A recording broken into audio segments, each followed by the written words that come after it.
जासूस रमन और उसका सहायक सुजॉय की एक बेहतरीन जासूसी कहानी। ये कहानी आपको अंत तक बांध कर रखेगी, इसलिए कहानी को आखिर तक जरूर सुनिएगा। और अगर ये कहानी आपको अच्छी लगती है तो इस वीडियो को लाइक जरूर कीजिएगा, और अगर अभी तक आपने चैनल को सब्सक्राइब नहीं किया तो सब्सक्राइब कर लीजिएगा। चलिए कहानी शुरू करते हैं। कलकत्ता, दिसंबर 1993। रात का समय, कोहरा घना था। एल्बर्ट रोड की सड़कों पर स्ट्रीट लाइट्स भी धुंध में खोई हुई थी। कहीं दूर ट्राम की घंटियां गूंज रही थी और पास ही गली के मोड़ पर कुछ कुत्तों की चिल्लाहट सुनाई दे रही थी। रमन खिड़की के पास बैठा चाय की चुस्कियां ले रहा था और सुजॉय टाइपराइटर पर एक रिपोर्ट तैयार कर रहा था। कमरे में एक पुराना रेडियो बज रहा था जिसमें किशोर कुमार की धीमी सी आवाज गूंज रही थी। अचानक टेलीफोन की घंटी बजी। रमन ने चाय की प्याली नीचे रखी और रिसीवर उठाया। दूसरी ओर से इंस्पेक्टर घोषाल की आवाज आई। अब हेलो रमन बाबू। आवाज सधी हुई थी लेकिन गंभीर थी। इस तरफ से रमन ने कहा, जी घोषाल बाबू, कैसे याद किया? दूसरी तरफ से इंस्पेक्टर घोषाल बोले, अब रमन बाबू, थिएटर छाया में मर्डर हुआ है। लाइव शो के दौरान मालविका रॉय मारी गई। रमन कुछ क्षणों के लिए चुप रहा और फिर बोला, ठीक है, हम आते हैं। उसके बाद रमन और सुजॉय थिएटर छाया के लिए निकल गए। थिएटर छाया कलकत्ता के सबसे पुराने थिएटर्स में से एक था। 1940 में बना और 90 के दशक में भी उस पर पुरानी दुनिया की छाप थी। जब रमन और सुजॉय वहां पहुंचे, थिएटर के बाहर भीड़ जमा थी। पुलिस बैरिकेड्स लगाए जा चुके थे। रमन ने पूछा, अब ये मर्डर शो के दौरान हुआ? इंस्पेक्टर घोषाल ने सिर हिलाया और बोला, हाँ, दूसरा सीन चल रहा था। विक्रम दत्त ने एक नकली रिवॉल्वर से गोली चलाई, लेकिन वो असली निकली। मालविका को सीने में गोली लगी और मंच पर ही उसकी जान चली गई। रमन मंच पर पहुंचा। वहां खून के धब्बे अभी भी चमक रहे थे और रिवॉल्वर एक मेज पर पड़ा था। रमन ने पूछा, अब क्या कोई दूसरा हथियार मिला? इंस्पेक्टर घोषाल बोले, नहीं, लेकिन बैक स्टेज में किसी ने देखा था कि रिवॉल्वर दोपहर में बदला गया।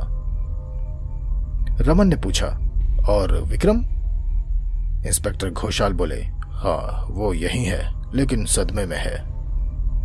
रमन विक्रम के पास गया और उसने विक्रम से कहा, विक्रम, क्या शो से पहले तुमने रिवॉल्वर चेक नहीं किया था? विक्रम ने कांपती आवाज में कहा, हर शो की तरह ये नकली रिवॉल्वर थी साहब। मैं समझ नहीं पा रहा हूं, मैं मालविका को मारना क्यों चाहूंगा?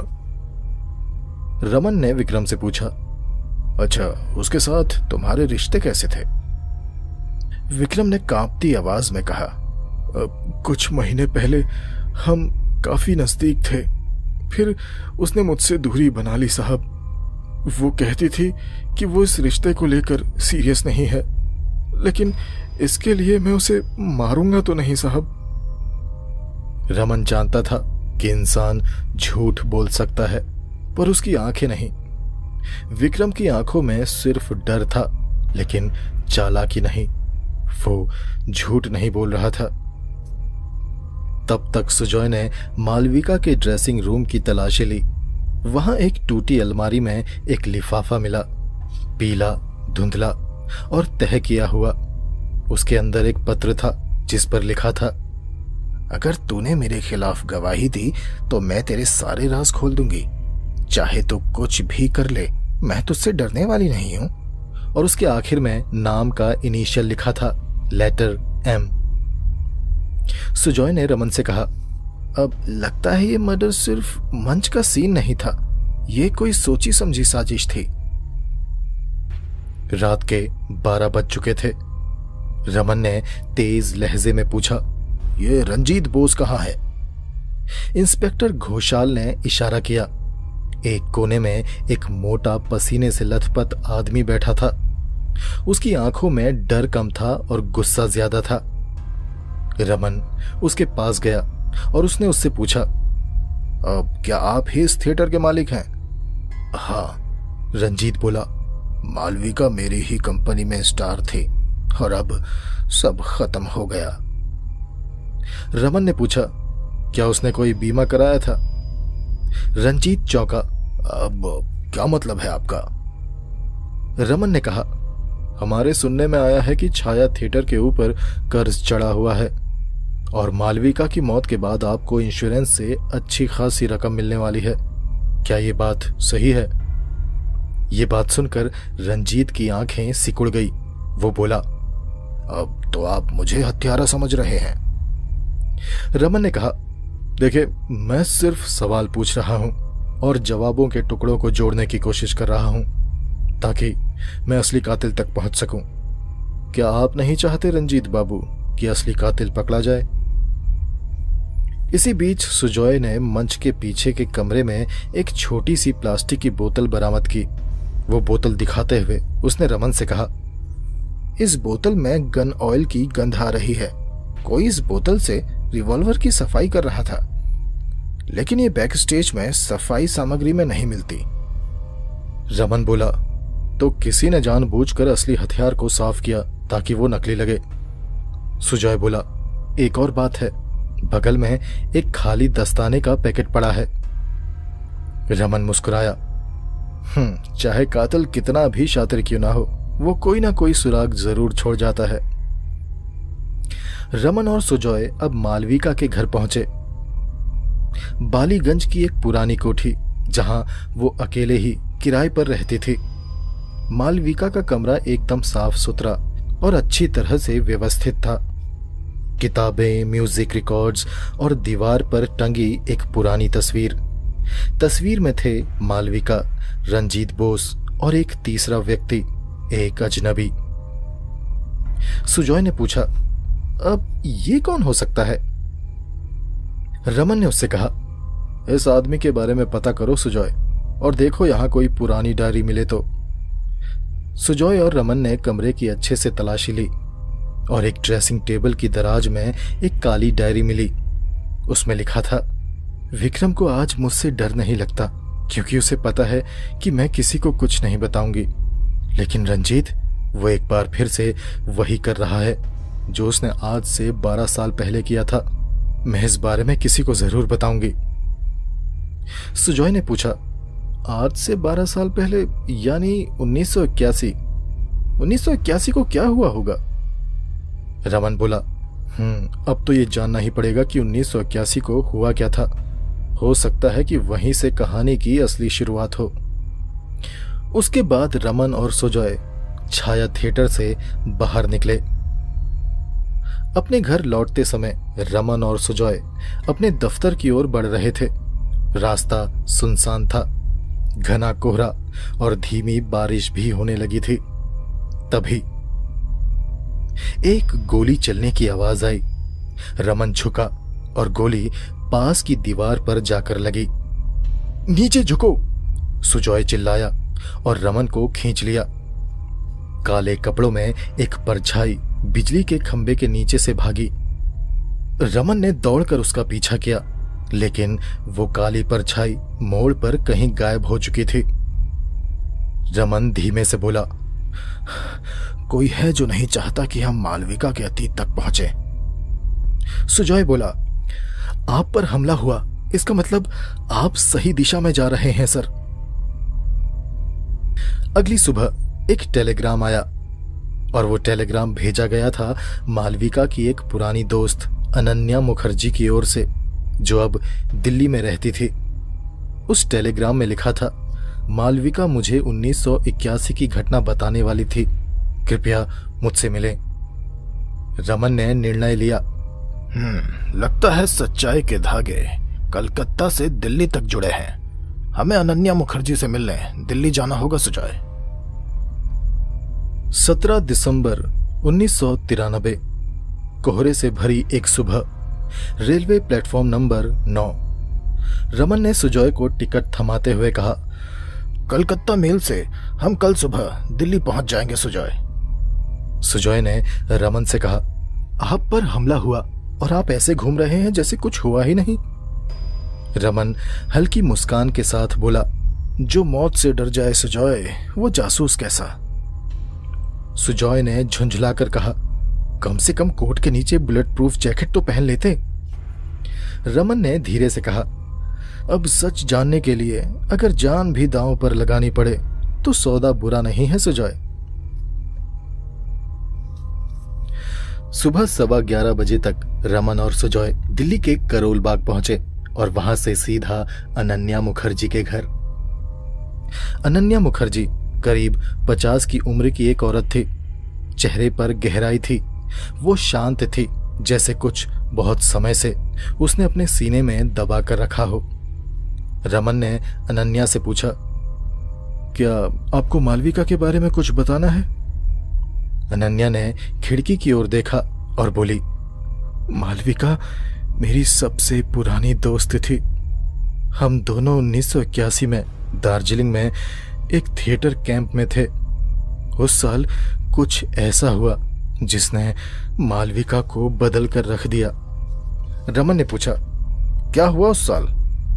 अनन्या बोली, एक रात एक सीनियर अभिनेता जिसका नाम था अशोक मेहरा, उसने मालविका पर बुरी नजर डाली। उसने जबरदस्ती करने की कोशिश की। सुजॉय बीच में बोल पड़ा, उसके बाद क्या हुआ? अनन्या बोली, मालविका ने खुद को बचाया, लेकिन वो डर गई थी। वो बात किसी को बताना नहीं चाहती थी। पर उसी हफ्ते अशोक की मौत हो गई। एक हादसे में वो मर गया, ऐसा कहा गया। पर मालविका को हमेशा यकीन था कि उसे किसी ने मारा है। रमन ने पूछा, किसी ने मतलब? अनन्या बोली, हाँ, उसे और किसी ने नहीं बल्कि रंजीत बोस ने मारा। अनन्या ने डायरी का एक पन्ना दिखाया जो मालविका ने उसे भेजा था, जिसमें लिखा था, उस पन्ने में लिखा था, रंजीत ने कहा था तेरा अपमान मेरा अपमान है। और फिर इसके कुछ ही दिनों में अशोक मारा गया। लेकिन अब रंजीत बोस मुझे भी धमका रहा है कि मैं ये बात किसी को ना बताऊं। अगर मैंने मुंह खोला तो अगली मौत मेरी होगी। रमन ने डायरी को धीरे धीरे बंद किया। अनन्या आगे बोली, तो असल में मालविका को मरवाया गया है, इसलिए नहीं कि वो स्टार थी, बल्कि इसलिए क्योंकि वो 1981 की सच्चाई बाहर लाना चाहती थी। और अगर 1981 की सच्चाई बाहर आती तो उसमें ये भी सच उजागर हो जाता कि अशोक मेहरा की मौत एक हादसा नहीं बल्कि एक मर्डर था और रंजीत बोस ने उसे मारा था। उसके बाद रमन और सुजॉय अनन्या के घर से वापस आ गए और उन्होंने कलकत्ता के लिए वापस ट्रेन पकड़ ली। ट्रेन की खिड़की से बाहर कोहरा गहरा होता जा रहा था। रमन और सुजॉय अपनी सीटों पर चुप बैठे थे। सुजॉय बोला, अगर ये सच है तो रंजीत बोस ने 2 मर्डर कराए, एक 1981 में और एक अब। रमन ने कहा, और अगर उसने वो दोनों कत्ल खुद से नहीं किए तो कम से कम दोनों मर्डर्स में उसकी मौजूदगी जरूर रही होगी। अब हमें एक ठोस सबूत चाहिए सुजॉय। रमन ने अपने कोट की जेब से एक फाइल निकाली जिसमें लिखा था, bureau of insurance claim request Malvika Roy. Ranjit Bose ने मर्डर के 2 दिन बाद ही बीमा की रकम का क्लेम फाइल कर दिया था। सुजॉय बोला, इतनी जल्दी क्लेम? यानी उसे पहले से पता था कि मालविका मरेगी। रात के 2:30 बजे ट्रेन अब बर्दवान स्टेशन के पास थी। डिब्बे में ज्यादातर यात्री सो रहे थे। रमन और सुजॉय भी झपकी ले रहे थे। तभी डिब्बे की खिड़की का कांच टूटा। एक छोटी सी गोल चीज अंदर आई और कुछ ही सेकंड्स में कंपार्टमेंट में धुआं फैलने लगा। रमन चिल्लाया, ये गैस बम है, बाहर निकलिए सर। सुजॉय ने उसे खींचा, लेकिन तभी रमन की नाक से खून टपकने लगा। गैस में कोई जहरीला तत्व था। रमन गिर पड़ा। सुजॉय ने साहस दिखाया और दरवाजा खोलकर इमरजेंसी चेन खींच दी। ट्रेन रुकी। रमन बेहोश था पर जिंदा था। अगले दिन कोलकाता के एक छोटे निजी अस्पताल में रमन को होश आया। सुजॉय पास बैठा था।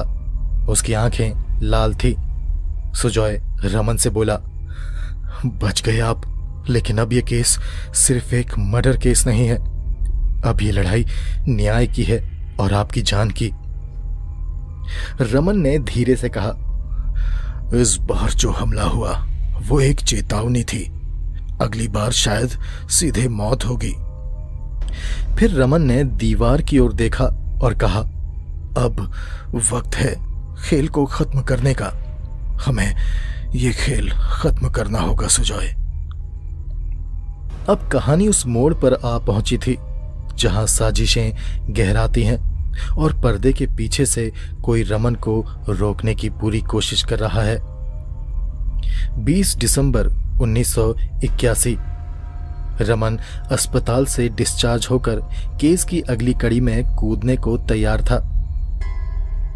सुबह की रोशनी खिड़की के शीशे से छनकर कमरे में आ रही थी।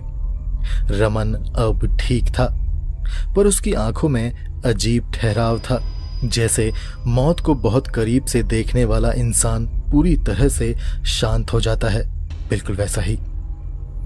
सुजॉय ने अस्पताल की रिपोर्टें समेटते हुए कहा, गैस में क्लोरोथायरीन मिला था। इसे युद्ध में इस्तेमाल किया जाता है। मतलब हम सिर्फ थिएटर के मर्डर केस में नहीं, बल्कि एक असली जाल में फंस चुके हैं। रमन ने धीमे से कहा, कातिल हमसे एक कदम आगे है सुजॉय, पर अब समय है उसे पीछे धकेलने का।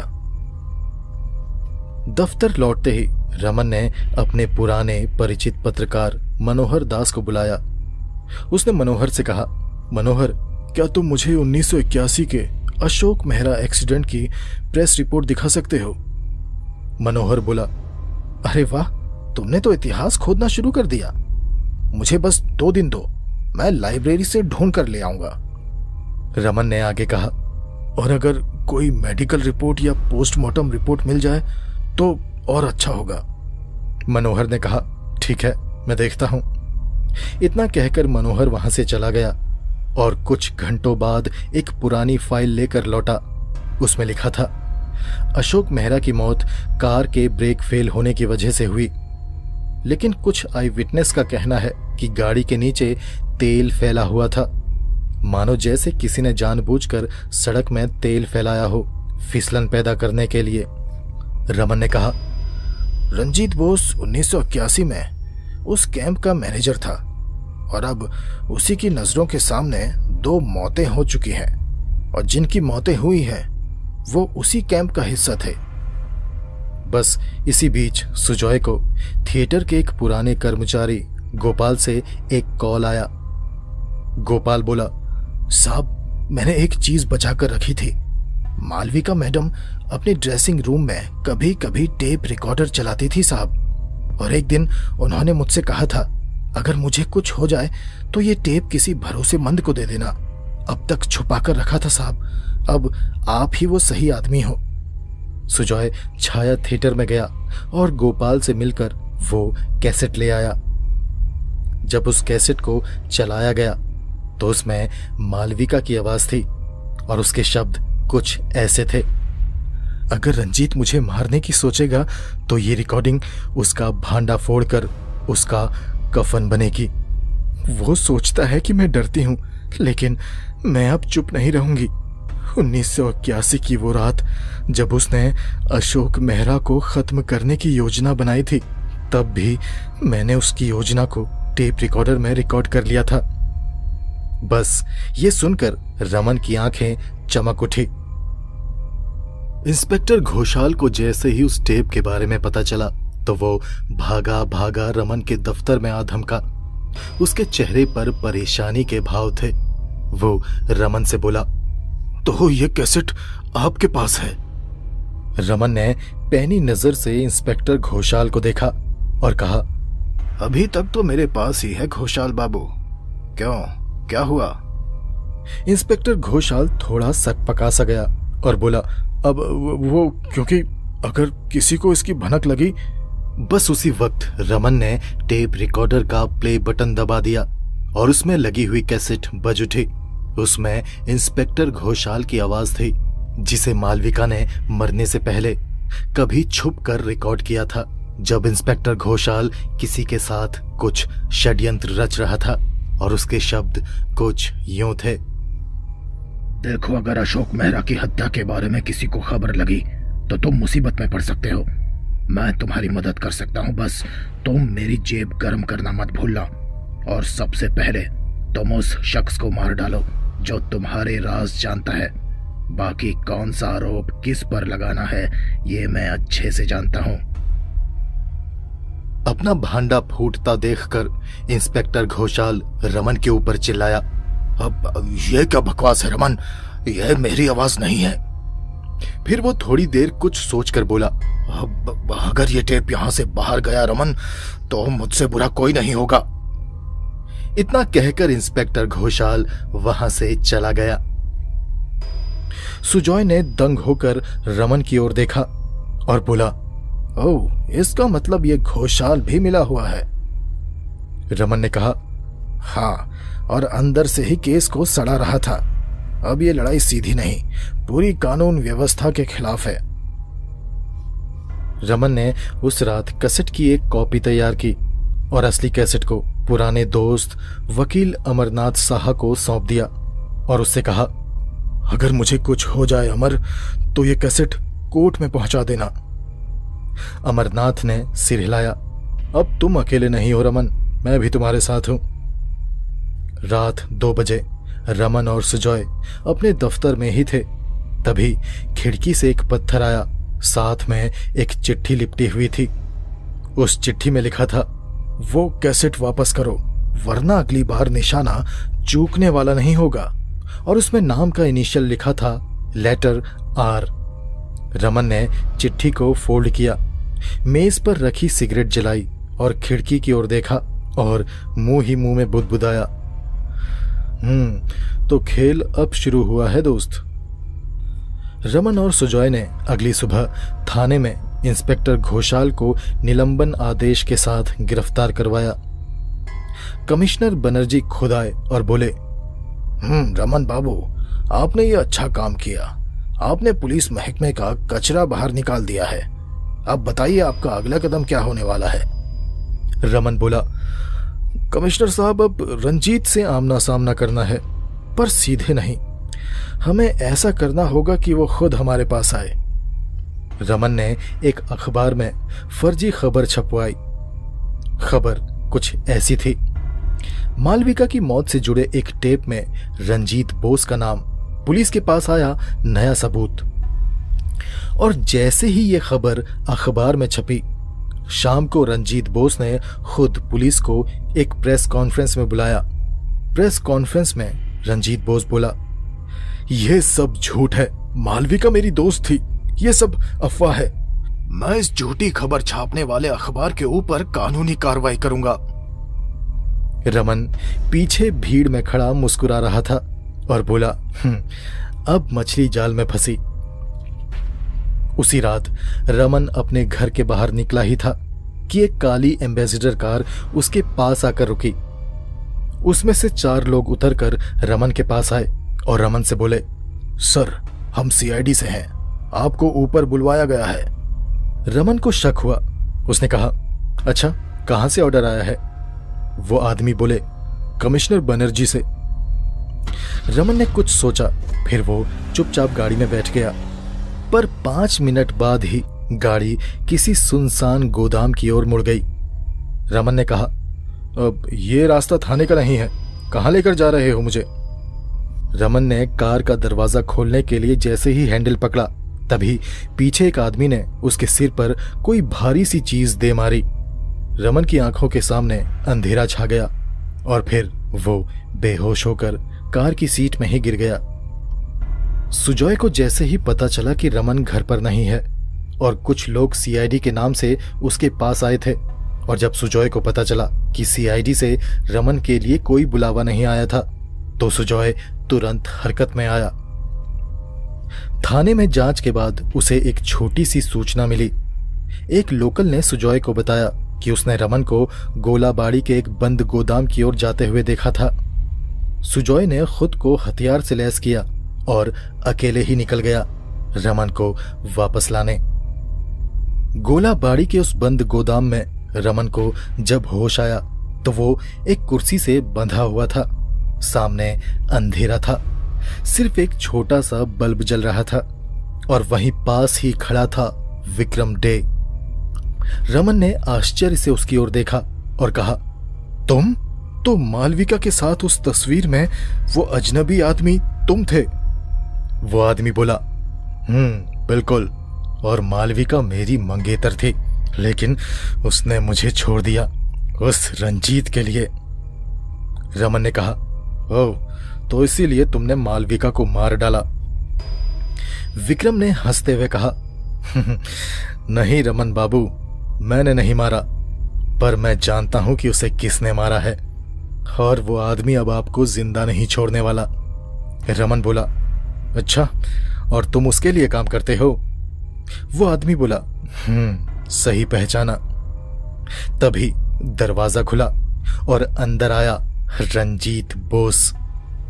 रंजीत बोस ने रमन के पास आकर कहा, तुम बहुत दूर तक आ गए हो रमन, बहुत लोगों के चेहरे बेनकाब किए, और अब खुद के लिए भी कुछ वक्त निकाल लो, ये तुम्हारा आखिरी दिन है। रमन शांत था, फिर कुछ पल रुककर उसने रंजीत से पूछा, अच्छा, एक आखिरी सवाल का जवाब तो दे दो, तुमने मालविका को मारा क्यों? रंजीत बोस बोला, क्योंकि उसने मुंह खोलना शुरू कर दिया था, और अगर वो 1981 की बात बता देती तो मेरा सब कुछ चला जाता, इसलिए मैंने उसका मुंह बंद कर दिया। वो चुप हो गई, और थोड़ी देर में तुम भी चुप हो जाओगे रमन। अपनी बात खत्म करके रंजीत ने अपने कोट की जेब से रिवॉल्वर निकाली, लेकिन तभी धड़ाम से दरवाजा टूटा। सुजॉय ने भीतर घुसते ही अपनी पिस्तौल से फायर किया। एक गोली विक्रम की बाह पर लगी और दूसरी गोली रंजीत के हाथ में लगी और उसके हाथ से पिस्तौल नीचे गिर गई। तभी सुजॉय चिल्लाया, हिलने की कोशिश मत करना, दोनों हाथ ऊपर करो। रमन हंसते हुए बोला, क्या हीरो वाली एंट्री मारी है तुमने सुजॉय, एकदम सही टाइम पर आए हो। रंजीत और विक्रम दोनों को गिरफ्तार कर लिया गया। कुछ दिन बाद कोर्ट में पेशी के दौरान मालविका की रिकॉर्डिंग, कैसेट की सच्चाई और इंस्पेक्टर घोषाल की गवाही के बाद रंजीत बोस और विक्रम डे को आजीवन कारावास की सजा हुई। कमिश्नर बनर्जी ने प्रेस को बताया कि ये केस बताता है कि कोई कितना भी बड़ा शातिर बदमाश क्यों ना हो, सच सामने आता ही है, और उसके लिए हमें रमन जैसे जासूस की जरूरत है। रमन और सुजॉय कोर्ट के बाहर खड़े थे। सुजॉय ने कहा, चलो ये केस तो खत्म हुआ, अब छुट्टी पर चलें। रमन ने पाइप सुलगाया और एक लंबा कश मारकर धुआं छोड़ते हुए कहा,